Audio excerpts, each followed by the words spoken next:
היום זה ברור שהתחדשות עירונית זה לאו דווקא הבטון, זה לאו דווקא הדירה החדשה.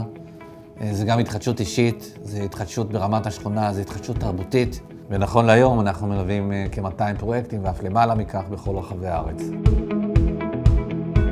אני במשרד הזה, משרד פלס מוזר כהן, כבר 30 שנה. התחלתי כטרום מתמחה, הסמכתי בשנת 97, סוגר את העשור השלישי של העשייה בנדל"ן במשרד. לאחר שנכנס חוק התמ"א בשנת 2005, התחלנו לטפל בפרויקטים של התחדשות עירונית, ואנחנו מלווים את בעלי הדירות באמת מתחילת התהליך ועד אחרי שמקבלים את הדירה החדשה. אנחנו שומרים על קשר רציף עם בעלי הדירות, משקפים להם את המידע. המשרד שלנו מאופיין ברמת שירותיות מאוד גבוהה. זה אומר שאין מצב שאחד מבעלי הדירות או מי מבעלי הדירות יוצר קשר ולא מקבל מענה באותו יום.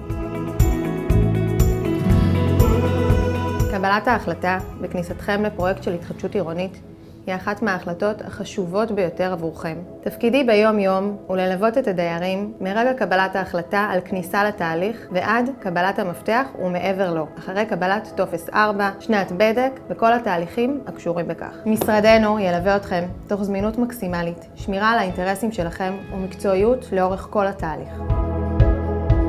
פרויקט יפו ג' עדיין לא הגיע לביצוע, אבל זה באמת אחד הפרויקטים שאנחנו יותר גאים בו. עשינו שם עבודה סיזיפית, קשה, אבל עם תוצאות. המתחם מוכר כמתחם שראוי לתהליך של התחדשות עירונית ופינוי-בינוי, והיום אנחנו עם תוכנית שעוד שנייה היא כבר מאושרת. במצב הנכנס יש כ-20 וקצת יותר בניינים, במצב החדש יהיו 12 מגדלים, החל מ7 קומות ועד 25 קומות. שכונה חדשה עם הליכתיות בתוך המתחם ועם עירוב שימושים, וכמובן מסחר מלווה רחוב, זה אחד הפרויקטים היפהפיים של היום.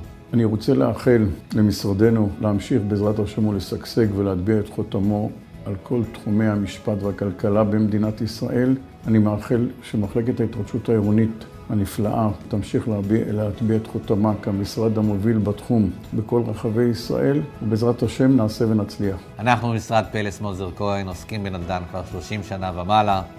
מוזמנים לבוא, להתרשם, נשמח ללוות אתכם ולקדם לכם את הפרויקט.